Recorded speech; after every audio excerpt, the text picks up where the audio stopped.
Creature Features continues following this break in the fog.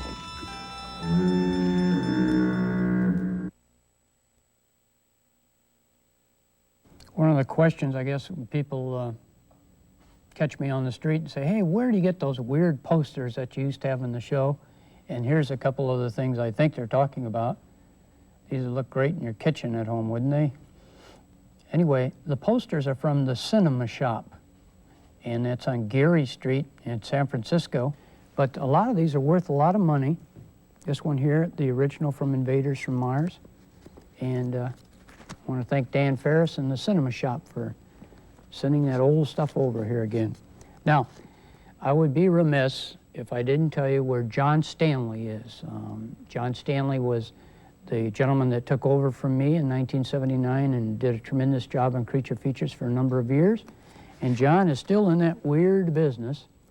I mean, you read John's material in the pink section of the Chronicle, but he is responsible for the Creature Feature movie guide. He put this out a number of years ago, and he tells me that an updated version is coming out.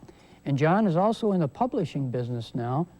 Robert Bloch, his latest novel, and he hasn't had one out in years, and old Lefty Feep is back, one of Bloch's famous characters.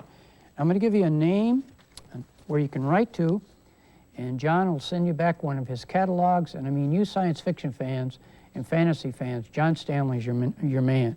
Write to Creatures at Large, Box 687, Pacifica, California, and that'll be on your screen there. We're going to be talking in our next break about what's happening with that new Star Trek show. But back to the fog, and a little later in the show, Bob Shaw will be on to tell us how he's going to host Texas Chain Massacre tomorrow night at midnight right here on 2.